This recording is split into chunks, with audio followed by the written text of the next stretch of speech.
ready for another game of what will Gary Megson do next? It's the transfer window again at January this time, and once again we're going to find out what our director of football, Gary Megson, is up to now. I honestly have no idea what he's going to do.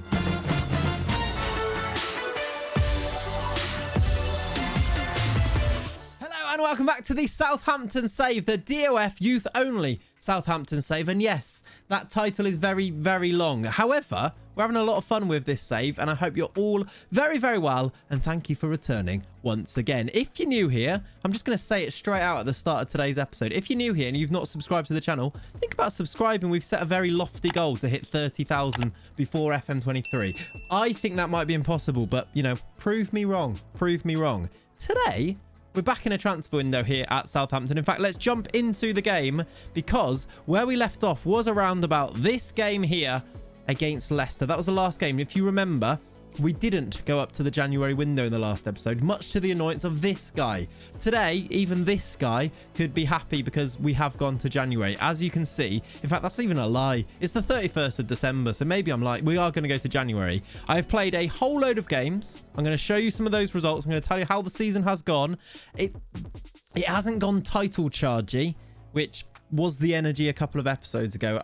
It's not been title chargy. However, there are some promising signs, and I think more recently we've put in some decent form. And then we're going to go and play through January today, find out what Gary Megson does in this transfer window, because he's still got, well, £66 million to go and spend if he wants to spend it, and some wage budget. It was 71 million, but I put a bit of it into the wage budget because the board were complaining. He's still got about 70 million to go and spend if he wants to. Surely he does some business now. Before we see what business, let me tell you how we've done in these results. So as I mentioned, the result we left off on in the previous episode was this 3-3 draw with Leicester. It was after a tricky run of games, actually, where we started off thinking we're going to be on a title charge. Then we ended up playing Liverpool, Chelsea, Manchester United, and things got a little bit trickier after that. We did bounce back, a couple of good wins. We beat Leeds, we beat Wolves, Kitenge was still scoring goals. Then we drew to Leicester. And well, since then, which was way back in September, we've gone through to December now. I have played these games that you see on the screen here. You can see that overall, the general picture is that there's a lot of green in there, which is always a good sign on Football Manager, isn't it? There are some drop points in here. Let's work through one by one, just so you can get a flavour of how we've been doing. I've put the goal scorers on the screen as well, so you can see who's been scoring goals. I know that you'll be interested to see, is Kitenge still scoring goals? And I mean, the very first game answers that question, really. He scored twice against Charleroi in the Europa League, which we're doing all right in, by the way. The Europa League, we've qualified for the next round. Don't think the draw's been made for that next round yet. It hasn't. It's still unknown. But he scored there, Kitenge, in the first game. Then we drew a couple of games in the Premier League. That made it 3 games drawn in a row in the league, which definitely not title charge form, is it? I was a bit worried at this stage, and I've not really changed too much. I've stuck with the 4-1-3-2. I was waiting, really, for James Ward-Prowse to come back from injury, because his injury did affect us, I think. We were definitely not as good, maybe even as good as we were last season, which was a worry. Then we did lose to Benfica away from home. They were quite good in that game, and Colombo did get sent off. I have been using the Europa League games to rotate a little bit. I've been trying to play players like Colombo, who's not been a starter because Shea Adams is so good and Kitenge is so good and so young, and he's sort of our wonder boy here. I've wanted to keep him in the team as much as possible. And yeah, I've used the Europa League to do that rotation, really, which, as I mentioned before, has been going okay. Then, though, we found some form. We beat Watford 3-0. Hlozek, and again, he's a Metzala, isn't he? Scoring goals from that Metzala position. By the way, just to click on him, he is now accomplished as a Metzala, which I think is always a very nice sign. He's got green, which means he's actually got stars on here. If you look at his star ratings, he's got 2.5 stars in midfield, which is nice, isn't it? And I mean, you can just see how well he's been doing. 8 goals in 18 games from that midfield spot. Stuart Armstrong's got 10. You can see some of the scores there. A bit of a spoiler, but we will continue with our results first of all. As we move through, from Watford, we beat Everton in the Carabao Cup. We drew to Arsenal away from home. We take that, I think. Beat Benfica in the return game. Kitenge got the winner. Drew to Fulham. Frustrating. I think it was a late equaliser. It was Ryan Fraser who equalised on the 91st minute after I thought we'd won it fairly late in the 80th minute there. We beat Sheffield United. You'd expect that. 2 goals from Kitenge. Beat Charleroi, as I saw before, twice 3-0 in their games. And 4-2 win against Wolves. 6-2 against Brighton. 4-0 against Spurs. I mean, let's just look at this one. This one sums up that when we're on it, when we've got players like Ward-Prowse back in the team who didn't even score or play well in this game, we are a good team. It was very even, but we've got players and strikers who can take the chances. Martinez hasn't played much this season, but scored twice in this game. Look, only 6 appearances, has scored twice. Those were his 2 goals there. He's played a couple more games in the Europa League and in the Cups. Look, he's got, well, 7 starts and 4 goals. He's fallen down the pecking order, as maybe you'd expect after signing a striker for about 20 million, Colombo, right?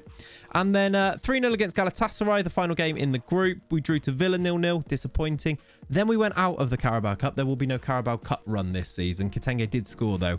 Then, this is the game that I wanted to show you most of all, really, because it does... I think there's a bit of a storyline in it.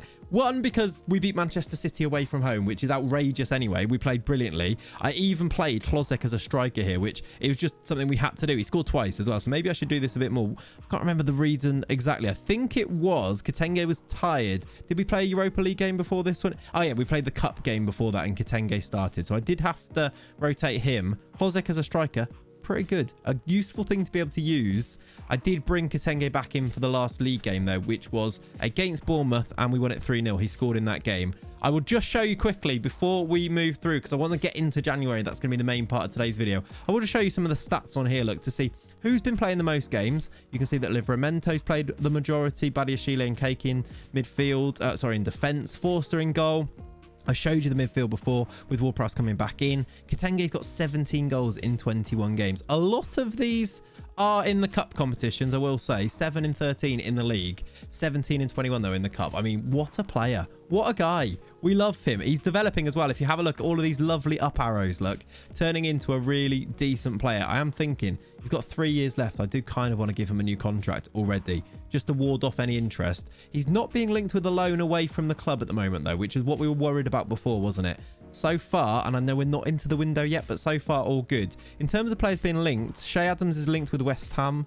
Ward-Prowse linked with PSG. That's very scary. Badiashile linked with Bayern as well. Also scary. Kudus linked away. Has played some games, actually. Kudus, 10 games. I'll just show you the stats here. Maybe you can have a look at who's been playing. Ugarte does usually come into the team, and it's not usually this way around. I'd probably say it's more likely to be like this with Palacios on the bench, maybe, but they do all rotate, obviously. And then Livramento I talked about, and then yeah, basically that's the team there. I'll show you it. Have a look through so you can see if you wanted to pause it and look at some of the stats in a little bit more detail. But as I mentioned, the main thing that I want to do with today is get into this January window, find out what Gary Megson's going to do with his 66 million, which he can go and spend. Let's get into it. All right, so I've just actually remembered the reason that I stopped on the 31st and not the 1st of January. And it was because we've actually got a game today. It's against Brentford. Now, should we have a live com? Should we make this a bumper long episode? I feel like you guys deserve it. Do you know what? If you like a long episode, let me know in the comments down below, because we're going to make this one a slightly longer one. And I always wonder whether that's something people want or not. But do you know what? We're going to have update on how we've been doing. We're going to have a live com, and then we're going to have a transfer window. Hopefully today's video will have a little bit of everything for everyone, and it will keep you going, because you know what? Why not, right? Also, look at that. Kitenge's won the European Golden Boy Award. Go on, Olivier.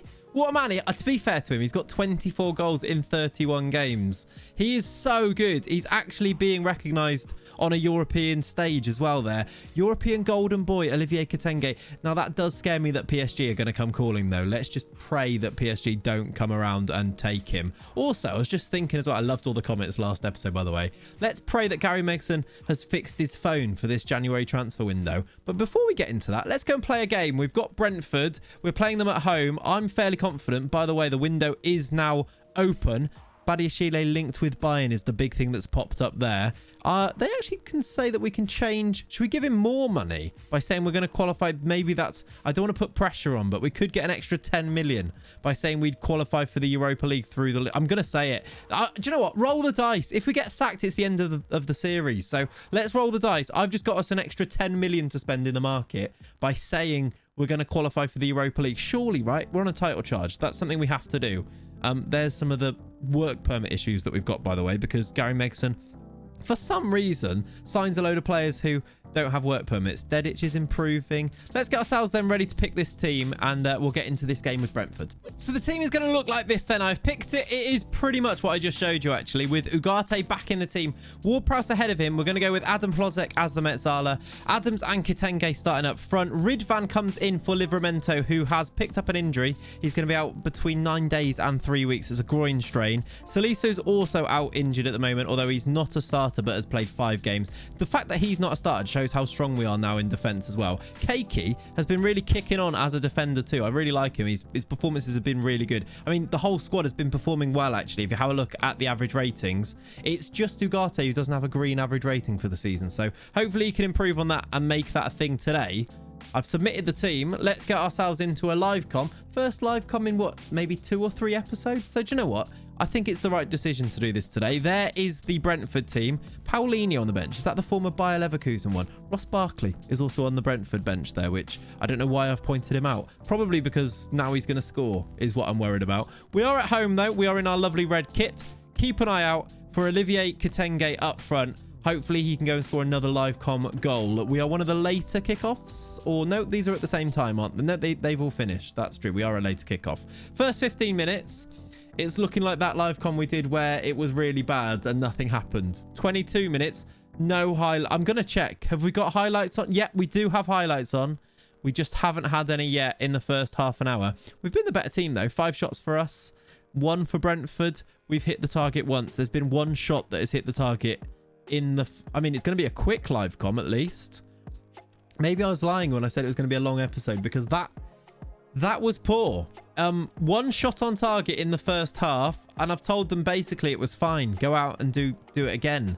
I'm not really sure why I said that. I mean, here we go. It's a highlight. It's Cedric Suarez against his old team. It's Doria who's hit the bar. The first highlight of the game, look at that football we're playing at the back, is us nearly conceding to the first chance that we've even seen. A header swung in by a former Southampton player there. Here we go. Up the other end. This is more like it. We've got... There we go. The set piece works again. Only 5 for the season for Badiashile this year. Not as many. Although the marking from Brentford here is really poor. I know Badiashile's good at the near post, but he shouldn't be able to volley it in. Like, why don't they mark this whole area here? Who's marking him? It's Lewis who doesn't go with him. How easy is that? Even their player who's on the line, which is Yano, just moves off the line and lets him score. That's really poor. I don't mind. It's good news for us. It means that we are now 1-0 up, but that was poor from there. Oh, by the way, I should have shown you, and I don't think I did, the league table, did I? When I was updating you, what on earth is that? That's not gone in, apparently. I mean, talk about their bad defending. That was awful from us. Let me just pause it for a second, though.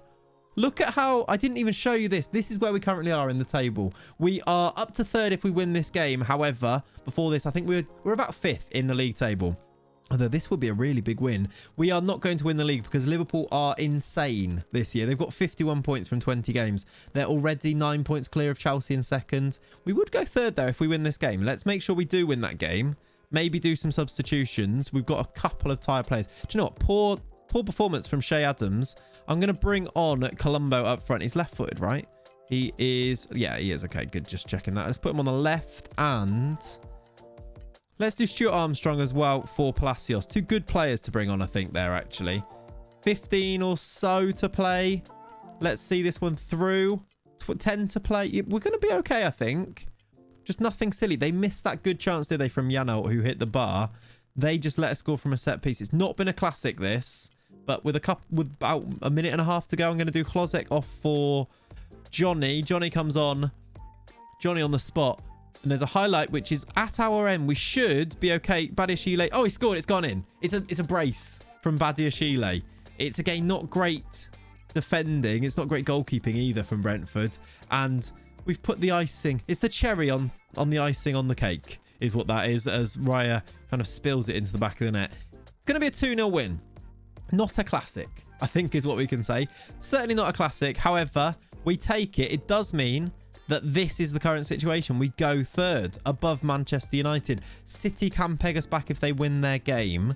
They've just lost, though, to Sheffield United. So maybe we're here to stay. Maybe we've moved ourselves into the Champions League spots. All that needs to be done now, is Gary Megson go and make a few signings turn us into a Champions League team ready for next season. And I think I'd be very happy with that. That's a really good win. I'll tell you what I'm going to go and do now is I'm going to go and move through January, play the other games. If anything happens in terms of transfers, I will be back to let you know, keep you updated, and then we'll do deadline day together to find out exactly what Gary Megson chooses to do. I will see you as we start moving through this January window. Okay, I'm actually immediately back. It's the 2nd of January, but Gary has started to make some moves. He has launched a bid for another midfielder. It's Paulo Bernardo from Benfica. He's made a bid of £35 million. He looks like he's pretty highly rated. Let's have a look at him. 21 years old, Portuguese. Looks pretty good. I'm not really sure we need another midfielder. But do you know what? I think I'd take it. I just want some quality footballers. Let's just keep making this team better, ready for next season. He looks like a really good footballer. Some really nice attributes, actually. 15 passing looks nice. Natural fitness is his one green attribute, but the others are pretty good. 15 vision, 15 teamwork from what we know about him. £35 million has been, well, potentially is going to be spent on him. Also going on, though, just to alert you to, is the fact that Bayern Munich did make a bid for Benoit Badiashile, who we just saw score twice in that last game, didn't we? 31 million. It's been rejected by Gary. However, now Badiashile now wants to talk to me. I'm going to ask Gary Megson to chat to him and see what happens with that. But a little bit of an update. First, straight away here, he's failed to resolve that. That's I'm sorry to report that he still wants to leave the club. Thank you, Gary. I feel like you've not tried very hard there. The good news is, though, that Gary Megson's phone seems to be working. He's doing transfer business, everybody. Let's go and find out what happens next. Okay, big update. It's now the 7th of January, so 5 days later on, Paulo Bernardo is about to join. We are just waiting on a work permit, which is very big news. The other big news, though, is that we have made a bid, or Gary's made a bid, for Benjamin Shesko, who is playing for Everton in this save. He's got 10 goals and 11 appearances this year. £54 million has been bid for Shesko. Imagine. I mean, Gary, I'd love you forever if this one happens. We've made a bid for him, though. Hold the phone. I'll let you know how it goes. It got rejected. As you were. Bernardo, though, has been completed. Here he is. Look, now a Southampton player. He's pretty good, very well-rounded. It seems like Gary does seem to have a type with his midfielders. He's going to be a very good asset, actually. Very useful. He'll go straight into the squad as we play Everton, actually, in the next game. So a little bit of needle, maybe, from Gary, trying to sign Shesko from Everton when we're just about to play them. I quite like it. I rate it, Gary, even though it did ultimately fail. There's Paulo Bernardo, though. He'll go straight into the team. We're on the 10th now. I'm going to go and play through a little bit more, and then I'll be back with an update. Okay, so Gary's phone is most definitely fixed because we ended up making not just one signing, but two. If I go to here, we have, I mean, also just to show you something else as well, we did make a bid for Angelo, the Everton striker, for 66 million. So he tried to get Shesko. He's ended up making a bid for Angelo, and ultimately that one did fail. But we've made a signing and we've lodged a bid for Luka Sucic as we go into deadline day now. This is the deal that we'll be hoping to seal off, to finish, to finalize. He is a midfielder Croatian who plays for Salzburg. We've bid about £16 million, £15 million, 14.75. Look, he's 6'1". It's another midfielder. I think Gary might have an obsession with midfielders. If I go to the transfer history, go to January, I say that because we've already signed Bernardo, which you know about. We've also signed Lucien Agome from Inter Milan, who is another midfielder. He's a CM attack naturally. He's got great stamina, natural fitness, vision. He's a really good midfielder. I don't think we need him. I don't know how I'm going to play all of these midfielders, even though I play 4 centre mids. But do you know what? It's all good. He's actually making signings. He costs just £6.5 million, actually. Scored on his debut as well, which is quite fun for Lucien Agome. With Sucic to come in here on deadline day, I do just need to show you what has actually been quite a disappointing January. We played Everton, as I mentioned, although actually let's go back to the start. We saw the Brentford game. We drew to West Ham. Shea Adams scored the equaliser. Kitenge had a cold at this stage. We then beat Everton. Colombo got the winner in that game, starting because of the cold to Kitenge. Then we beat MK Dons in the FA Cup. That one was easy. And then we dropped points. Well, we lost to Arsenal. Is that fairly acceptable? Probably. They're a good team. It was at home though. Johnny scored, but they scored twice. A late winner from Nicolas Pepe, actually, 92nd minute. Then we drew to Watford. Agome, there was his debut. Look, his debut goal. And then we drew to Bournemouth, a relatively late equaliser from Kitenge in that game. It's not been great. It does mean that we sit 4th in the league, look, with 24 games played, 14 to play, and we need to make sure we stay in this top 4. I'd like to at least qualify for the Champions League this year, which I think would actually be a really good achievement, wouldn't it? We head then into deadline day with only one little mention in this news article. Benoit Badiashile still being linked with Bayern. Let's see who we're being linked to sign. Sucic, of course. Pascal Struijk for 65 million. Now, I don't think that one's going to happen because he's 24 to start with. Outgoings, though, Badiashile, Salisu, and Bednarek. Bayern are going to try and buy a centre-back from us. I'm going to take part, which does mean that everything does need to go yellow. It's gone yellow in here. Let's put the tie on. We're going to start. I'm going to go through this, and I will be back if anything interesting happens, basically. I'm expecting Sucic to get done, and then we'll find out what happens with maybe these incoming bids from Bayern for our centre-backs. We've had a bid already, actually. Also, we've made a bid to try and sign Matthew Cooper. He looks like he might have a bit of potential. Maybe. It's another one of these. He's an Australian new gen, actually. Badiashile have bid 40 million. It's been rejected. Gary rejecting a 40 million pound bid, and he's unhappy. I would kind of like to keep hold of him, but already the bids have started to come in. Also, somebody's been offered a contract there from our player. Angelo, I wonder if he'll go back in for Angelo. Okay, that's also happened then. 25 million pounds from Bayern for Salisu. He now wants to talk to us. I'll get Gary to talk to him. I'm sure he'll sort it out. He usually does. He's usually good at this type of stuff. Go on, Gary, sort it out. Have you been able to? No, I don't think so. Also, Shea Adams has just been... We've given him an extra year on his contract, I see. Bid for Daniel Langley, the stand-in goalkeeper there. I'm just going to ignore that Salisu thing because Sucic has just joined. 15 million pounds it has cost overall. He is a Southampton player. Should we have a look at him? Yeah, he looks good. He looks like all of our other midfielders. All of our other options in the midfield they're all really good. We've got so many. I mean, let me just show you the side, actually, just to show how many centre mids we've got. We've obviously got the 4 that usually start: Ward-Prowse, Armstrong, Klozek, and Ugarte. But then go to the bench. We've got Palacios. We've got Sucic now. We've got Bernardo now. We've got Johnny. We've got Agome now. We've still got Doucouré from the start. Kudus, Badawi. Do you remember when we signed them right in the first season? We've got Mbom. We've got... I think that's it now. That I was going to continue, but I think that is it. But that is a lot. That is a lot of central midfielders. And he's not going to sell any, it doesn't seem. Let's find out what happens with these centre-backs, though. Any more? Yeah, he wasn't able to fix it, was Gary. They've made another bid. This one has also been 32 million for Salisu, who doesn't start. And he's rejected it. Shall I feel like I want to intervene to maybe accept one of these, but I'm not going to. I'm going to find out what Gary decides to do because I think that is part of this save, isn't it? Let's just keep going and see what happens. He has got flu. A lot of our players I'm having to send home with flu. Kitenge was one of them. And we've got now 7 hours to go. Any other bids going to come in? We've done the Sucic deal, so maybe that will be the end of the window. We did a lot of business earlier on in January, it seems. We did launch some big bids for like Shesko and Angelo, but I'm thinking that may well be that. Finnegan has had an offer made for him, who's one of our youngsters. I'm looking at some of the other deals that are going on. There's nothing really that is too interesting, I don't think. Let's go through this final 4 hours. Just make sure that there isn't any last-minute drama. I don't think there's going to be, but let's just see. 1 hour remaining, and I think we're going to now pass the deadline. There's 30 minutes. Anything very late? No, I don't think so. There goes the transfer window. It's now closed.